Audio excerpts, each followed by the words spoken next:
Ito po, panay po ang banat naman ito ni Risa Ontiveros. Nagpapaawa na naman. Ang sinasabi niya, wala daw siyang sama ng loob dito po kay Kiko Bam. Kung sakali po sila ay iwan siya at mapunta sa administrasyon. Alam mo, unang-una, no, Risa Ontiveros, kayo ba talaga may usapan na ikaw ang leader nila? Kasi ngayon po lumalabas na lumalabas ngayon na bakit ang bilis ka naman baliktarin kung totoo na ikaw ang leader? Hindi naman porket sila ay inendorso mo o ikinampanya mo o talaga bang may naitulong ka sa kanila sa kampanya, kinikilala ka na nilang leader, di ba? Yun yung problema nito ni Risa Ontiveros eh. Akala niya automatic, no? Dahil kakulay niya, kapareho niyang dilaw at kakamping, automatic na siya na yung leader. Automatic na kinikilala. Ngayon pa lang, Risa Ontiveros, yung pangarap mo na maging presidente, tumakbong presidente sa 2028, mukhang malabo na. Kasi sa totoo lang, yung mga kakulay mo nga hindi pa naniniwala sa leadership mo. Wala naman yatang pronouncement. Ngayon ko lang po naisip, wala naman yatang pronouncement buhat kay Kiko Pangilinan at saka kay Bam Aquino na ikaw ang leader nila. Masyado ka lang assuming, no? Total, pinag-uusapan na natin si Risa Ontiveros. May sariling mundo. Yung pala, wala naman kayong usapan na ikaw ang leader nila. Assuming ka masyado, asumera. Ngayon, eto, punahin na rin natin siya kasi yung kinakalat niya ngayon na sinabi niya na may nabanggit si BP Sara sa kanyang panelo panelo hairstyle. May nabanggit po si BP Sara sa kanyang panayam sa dahig na bago pa lumabas si Michael o si alias rin bago pa siya lumabas, nakakuha na ng kopya si BP Sara ng affidavit. Ngayon, gustong intrigahin, no? Gustong gawing intriga ni Risa Ontiveros na bakit may kopya si Vice President. Gusto niya magtanim sa atin ng duda ano ngayon? Di ba? Yun naman yung ano ko ano ngayon? Anong intriga yan? Alam mo bang intriga proof? Intriga proof na si BP Sara? Anong gusto mong intrigahin kung bakit siya may kopya ng affidavit? In the first place, illegal bang affidavit? Ang gusto mo bang palabasin, may kinalaman si BP Sara sa pagtakas ni Michael sa'yo, sa poder mo?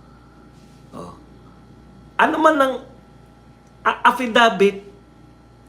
Una, illegal ba ang magtaglay ng affidavit? Kung hindi naman illegal, ipinagbabawal ba na yung affidavit ni Rene ay meron ng Vice President? Ikalawa, gusto mo bang palabasin na si BP Sara ang may hawak kay Rene? Ano naman ngayon? Halimbawa na lang, kung si BP Sara nga ang may hawak, ano naman ngayon? Ibig mo sabihin, tignan lang natin yung gusto niyang intriga. Gusto mo bang palabasin na nasa poder ni BP Sara si Rene? Ngayon, kung nasa poder, ano ngayon? Nailigtas ka ba? Ibig sabihin, hindi na ba siya tanim witness? Kung nakuha man siya ni BP Sara? Pero malabong-malabo yan. Very busy si BP Sara. Ang dami niyang problema. Impeachment. Tsaka si Tatay Digong, iintindihin niya pa ba yan si Michael? Para lang sabihin ko sa iyo, intriga proof na yan si BP Sara. Hindi nyo na kayang intrigahin. Direkta na nga mga akusasyon nyo, wala kayong nagagawa eh. Mahal pa rin ng mga tao ang mga Duterte. O ikalawa, Vice President yan eh. Ikaw nga, meron kang intelligence eh. Di ba? Hindi ba intelligence ka? May intelligence ka? Hindi ba sinasabi mo na si Michael ay nasa poder ng KOJC? Oh. Senador ka lang eh. Eto Vice President. Hindi mo ba naisip na pwedeng mayroon ding malawak na network ang isang Vice President? Sa tingin mo walang contact sa mga intelligence ang isang Vice President, future President ng Pilipinas? Sa tingin mo blanco ang utak niya? Pwede naman talaga yun, yung hinala mo. At hindi niya yan sinabi nang nadulas siya o ano. Sinabi niya yan dahil nag-state siya ng facts. Meron na siyang affidavit bago pa lumantad. O ano ngayon? Kaya nga siya Vice President, kaya nga siya effective na Vice President. Alam niya yung galawan ninyong lahat. Hindi nyo ba nare-realize yun? Hanggang ngayon ba nagtataka kayo sa galawan ni Vice President Sara Duterte? Bago pa kayo makapag-isip, alam na nila. Una lagi ang mga Duterte sa inyo. Una pala eh. Bakit nakulong si Tatay Digo? Hindi niya rin alam yun, di ba? Destiny niya yan eh. Anyways, wag mong problema yan. Wag mong problemahin yan. Alam nyo, hindi nyo po kinakailangan ng budget sa intelligence para magkaroon kayo ng mga galamay sa intelligence. Di po ba? Kinakailangan po ba dapat ng budget? Hindi nyo naman po kinakailangan ng budget sa lahat para lang matawag na may intelligence kayo. Kinakailangan nyo may budget. Wala pa pong budget yun. Imagine niyo. Wala pong budget sa intelligence. Pero imposible po na walang intelligence sa BP Sara. Ang network po, mga politikong matagal na yung mga... Para nyo sinabi na si Bato, wala nang connection sa mga intelligence. Dati, para sa inyong kaalaman, dating Pangulo po yung tatay nito. Marami pong malapit dyan. Nakusa malamang. Yung mga kaalaman pwedeng makarating sa kanila. Huwag mong pagdudahan at hindi naman siya dahil mas matalino pa sa'yo si BP Sara. Kung sinabi niya yun, as a matter of fact yun. Kung meron na siya ng affidavit, yung sinasabi ni Rene, bago pa lumantad si Rene, ano ngayon? Illegal ba yun? Kung hindi yun illegal, ano problema mo ron? Gusto mo ikaw lang? Spokes. Alam nyo, yung spokes ni BP Sara, sa totoo lang po, breath of fresh air, ika nga, no, dito sa mga spokes. Kasi, buhat nung dumating si Auntie Claire, alam natin na attack dog, no? Yung purpose niya, pati yung paraan niya ng paraan niya ng pag-atake talaga. Talagang all out na atake sa mga Duterte ang ginawa ni Auntie Claire. Totohanan tayo. All out na atake yan, no? Nung una, syempre, kasi kakaiba, di ba? Alam niyo yung bardagulan sa una, para yung kay Rowena Guanzo, yung ginagawa niya nun eh. Cute pa pagkauna eh. Pero alam niyo yung pag wala, nakaka-amaze kasi iba to ha, ibang uri ng kalaban to ha. Gutter yung mga language, basura yung lumalabas. Kaya nga basura in, basura out eh. Tapos medyo may drama na konti, no? Dramatic kung magbigkas eh. Mga tipong aksyon ng aksyon, hindi bakasyon. Kala mo may ano eh, yung gumagawa ng mga talagang punong-puno ng drama, no?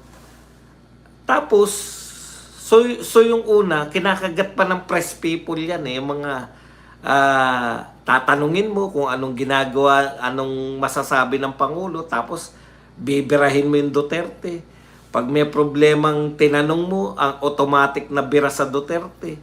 Nung una, kasi na-amaze, wala pang nakakagawang spokes niyan. Miski si Harry Roque noon na medyo makulay na ang pananalita, hindi pa po bumaba sa level nito ni Auntie Claire na pwedeng magsalita ng kahit na ano, no? Laban sa mga Duterte. Tutok niya lang Duterte.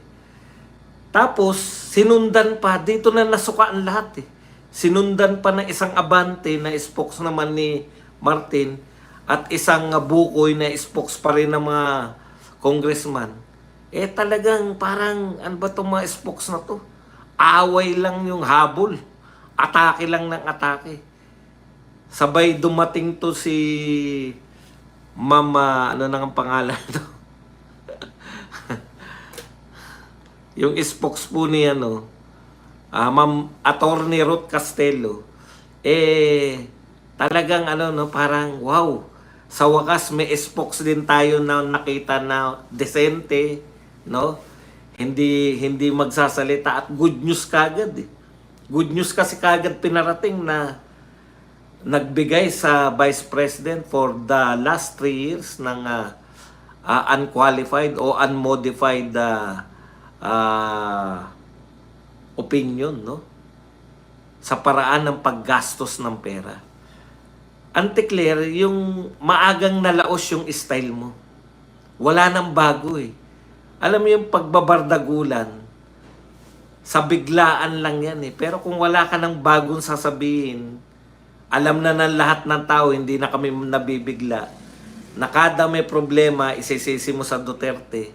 Kada hanapin yung sagot ni BBM, ibabaling mo sa Duterte. Nakakasawa ka na. Yeah? Sawa na kami sa iyo, Auntie Claire.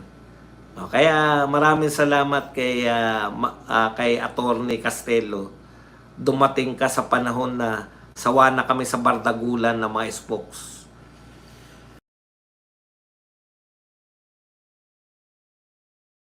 Narito na ang pinakaihintay na pagsasanib puwersa ng mga batikang political commentator mula sa balat ng social media galing sa masa. Para sa masa, kilalanin ang tambalang magpapainit ng inyong hapon sa mga usaping panglipunan. Hihimayin araw-araw mga isyong malagang malaman ng bawat Pilipino. Dito lang yan sa Brigada Agila. Brigada Agila. Samahan sina Brothers Travelers, VMR Channel, Badong Aratiles, Pambansang Loyal at Bistak Pilipinas.